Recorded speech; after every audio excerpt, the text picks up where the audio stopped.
জাতীয় থেকে আন্তর্জাতিক, প্রান্তিক জনপদ থেকে নগর চারপাশে ঠিক কি ঘটছে এই মুহূর্তে তা নিয়ে আয়োজন এখন চারদিক। আপনাদের সঙ্গে আছি আমি আরিফুল ইসলাম সাহাব। বিএনপি নেতা ইশরাক হোসেনকে ঢাকা দক্ষিণ সিটি কর্পোরেশনের মেয়রের দায়িত্ব বুঝিয়ে দেওয়ার দাবিতে আগামীকালও নগর ভবনের সামনে অবস্থান কর্মসূচি পালন করবেন ইশরাক সমর্থকরা।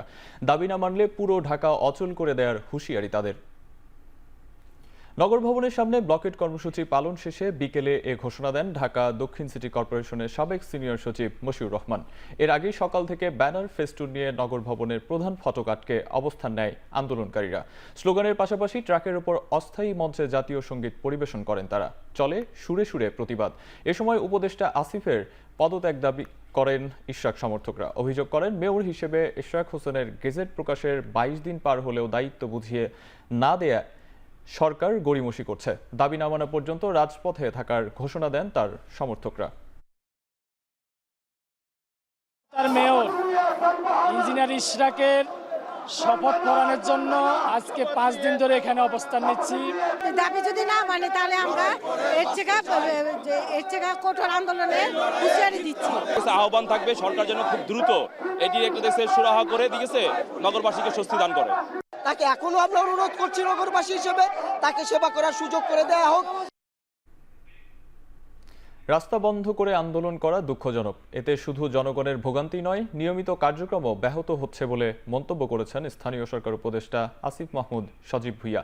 রাজধানীতে এক চুক্তি স্বাক্ষর অনুষ্ঠান শেষে তিনি বলেন, আইনি জটিলতা নিরসন না করে ঢাকা দক্ষিণ সিটি কর্পোরেশনের মেয়রের বিষয়ে চূড়ান্ত সিদ্ধান্ত নেওয়া যাবে না। এটা দুঃখজনক। আমরা আশা করব যে যারা সেখানে আন্দোলন করছেন, আমরা দেখেছি বেশিরভাগই একটি নির্দিষ্ট রাজনৈতিক দলের নেতাকর্মী। আমাদের প্রত্যাশা থাকবে যে নগরবাসীর যে ভোগান্তি এবং ভোগান্তিটা শুধুমাত্র রাস্তা বন্ধ করে দেওয়ার জন্য নয়। আপনারা জানেন যে অনেক রেগুলার অ্যাক্টিভিটিস, রেগুলার কাজ আছে সিটি কর্পোরেশনের, সেগুলো এক ধরনের স্থবিরতা হয়ে আছে। এই ভোগান্তি নিরসনের জন্য ওনারা ধৈর্য দেখাবেন এবং এই যে আইনি জটিলতাগুলো আছে, হাইকোর্টে বিচারাধীন আছে, হাইকোর্টের প্রতিও সম্মান প্রদর্শন করবেন। রাজনৈতিক মতভেদ ভুলে আইনের শাসন প্রতিষ্ঠায় সবাইকে ঐক্যবদ্ধ হয়ে কাজ করার আহ্বান জানিয়েছেন বিএনপির ভারপ্রাপ্ত চেয়ারম্যান তারেক রহমান। যুক্তরাজ্যের লন্ডনে আরাফাত রহমান কোকর মেমোরিয়াল ট্রাস্টের এক পুরস্কার বিতরণী অনুষ্ঠানে একথা বলেন তিনি। আমাদের মধ্যে বিভিন্ন বিষয়ে মত পার্থক্য থাকতেই পারে, থাকাটাই স্বাভাবিক, গণতন্ত্রে সেটাই স্বাভাবিক। কিন্তু দেশের ক্রীড়াঙ্গনকে আন্তর্জাতিক স্থানে নিয়ে যাওয়া, দেশের মানুষকে নিরাপত্তা দেওয়া, দেশের বেকারদের কর্মসংস্থান করা, দেশে আইনের শাসন প্রতিষ্ঠা করা, এরকম যে বিষয়গুলো, এটাতে নিশ্চয়ই কারো দ্বিমত থাকবে না। কাজে আসুন এইগুলো যাতে আমরা সকলে মিলে, সকল রাজনৈতিক দল একসাথে মিলে আমরা কাঁধে কাঁধ মিলিয়ে কাজ করতে পারি। সাম্য হত্যার বিচার দাবিতে ঢাকা বিশ্ববিদ্যালয়ে প্রতিবাদী মশাল মিছিল শেষে সেখানে বক্তব্য রাখছেন ছাত্রদলের নেতাকর্মীরা। সেখানে চলে যাচ্ছি সরাসরি। দাবিতে একই সাথে অযোগ্য ভিসি এবং প্রক্টরের পদত্যাগের দাবিতে আজকের এই মশাল মিছিল পরবর্তী সমাবেশে উপস্থিত সকলকে বাংলাদেশ জাতীয়তাবাদী ছাত্র দলের পক্ষ থেকে জানাই কৃতজ্ঞতা। উপস্থিত সহযোদ্ধা বন্ধুগণ, আপনারা জানেন আমরা বিগত 6 দিন ধরে সহিষ্ণুতার আচরণ করে চলেছি।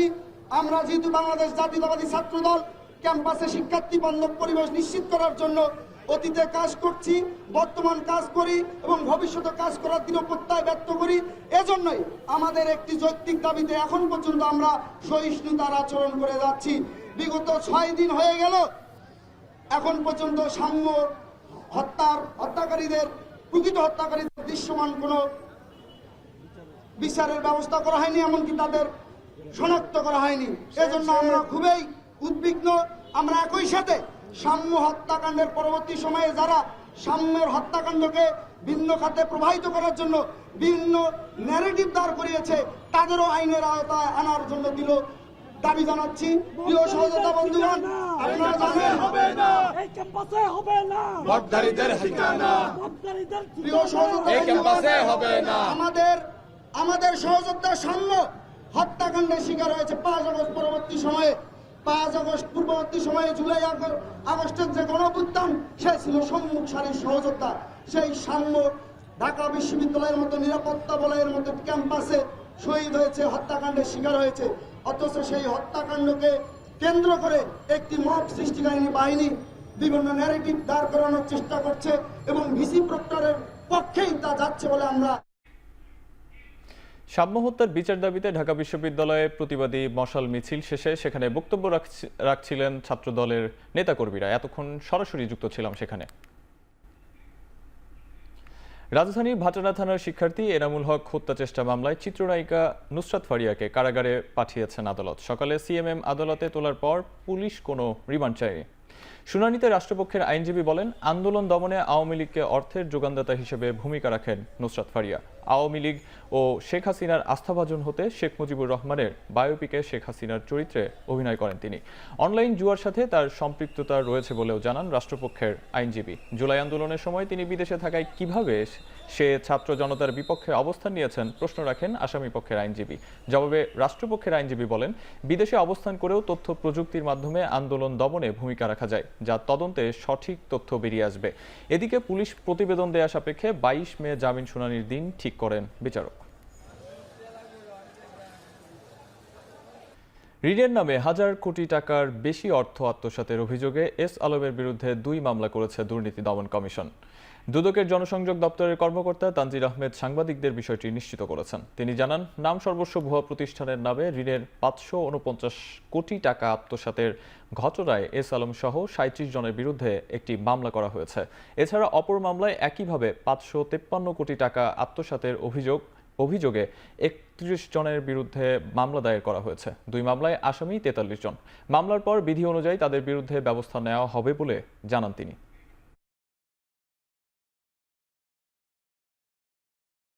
ঋণের নামে 553 কোটি টাকা আত্মসাৎ, এই অভিযোগে এস আলম সহ 31 জনের বিরুদ্ধে দুদকের মামলার অনুমোদন হয়েছে।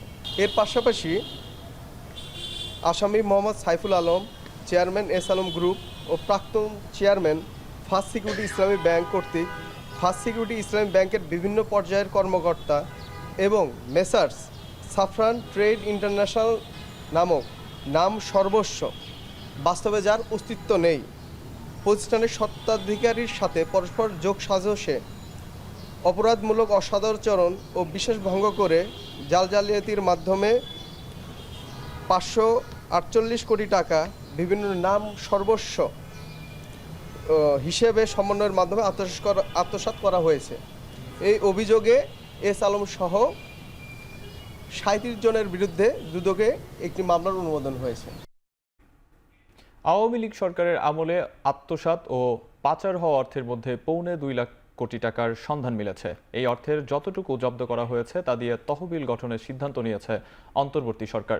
সোমবার উপদেষ্টা পরিষদের সাথে বৈঠক শেষে সংবাদ সম্মেলনে একথা জানান গভর্নর। এছাড়া ক্যাশ ইন আউট ছাড়া নগদের অন্য সব সেবা বন্ধ রাখা হয়েছে বলে জানান তিনি।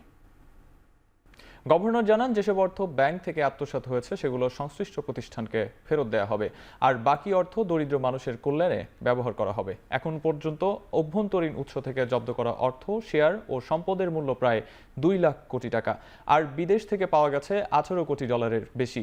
মুঠোফোনে আর্থিক সেবাদাতা প্রতিষ্ঠান নগদ নিয়ে এক প্রশ্নের জবাবে গভর্নর জানান, যদি ক্ষমতার পট পরিবর্তন হয়ে আগের দুর্বৃত্তরাই দায়িত্ব পায় তাহলেও যেন দেশের ক্ষতি করতে না পারে সে ব্যবস্থা নেওয়া হয়েছে।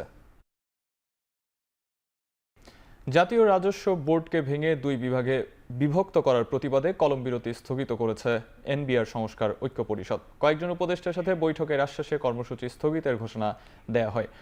বিকেলে এনবিআর ভবনে সংবাদ সম্মেলনে একথা জানানো হয়। এ সময় বক্তারা বলেন, এনবিআর বিলুপ্ত নয়, বরং এনবিআরকে স্বতন্ত্র রেখেই সংস্কার করতে হবে। দেশের স্বার্থ ও রাজস্ব সংস্কারের বিষয়ে অংশীজনদের মতামত নেওয়া ছাড়াই অধ্যাদেশ জারি করায় সংস্থাটির কাস্টমস, ভ্যাট ও আয়কর শাখার কর্মকর্তা কর্মচারীরা গত বুধবার থেকে কলম বিরতি পালন করে আসছিল।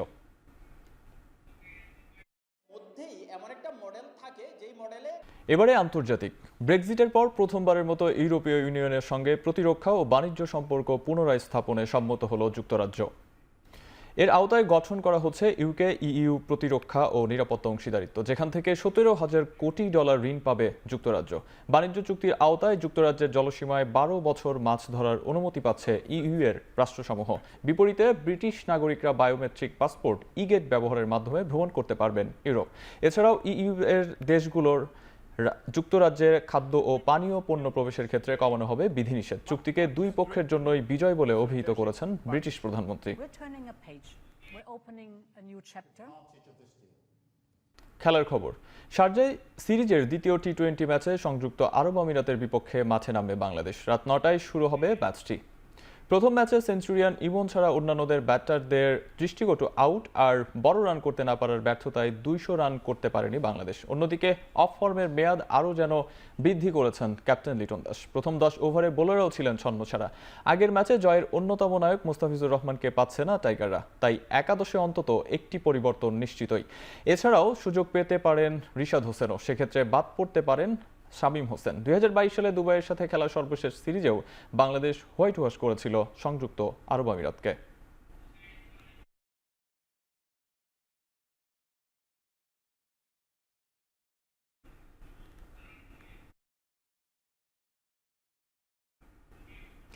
পাকিস্তানে 5 ম্যাচ টি-20 সিরিজ খেলতে সরকারের পক্ষ থেকে সবুজ সংকেত পেয়েছে বাংলাদেশ ক্রিকেট বোর্ড। সকালে বিসিবিতে এক অনুষ্ঠানে এ তথ্য নিশ্চিত করেন ক্রীড়া উপদেষ্টা আসিফ মাহমুদ। যদিও সীমান্তবর্তী মাঠে না খেলার পরামর্শ দেওয়া হয়েছে সরকারের পক্ষ থেকে। পাকিস্তান সফরের ব্যাপারে বিসিবি এনএসসি থেকে জানতে চেয়েছিল যে সরকারের এটা কি, তারপর এনএসসি থেকে যোগাযোগ করা হয়েছে পাকিস্তান এম্বাসির সাথে এবং সেখান থেকে আমাদেরকে ইতিবাচক রিভিউ দেওয়া হয়েছে যে এখন আমরা যেতে পারি। তবে আমরা বিসিবিকে একটা নির্দেশনা বা দিয়েছি যাতে সীমান্তবর্তী স্টেডিয়াম যাতে অ্যাভয়েড করা যায়। সেক্ষেত্রে বিসিবি এখন পাকিস্তান ক্রিকেট বোর্ডের সাথে কথা বলে যতটা নিরাপদ ভাবে এই সফর শেষ করা যায়। শেষ করছি এখন চারদিক। এখন টেলিভিশন ওয়েবসাইটে দেখতে ভিজিট করুন www.ekhon.tv। এছাড়াও ফেসবুকে দেখতে ভিজিট করুন facebook.com/tv.ekhon এবং ইউটিউবে দেখতে ভিজিট করুন youtube.com/c/ekhon tv।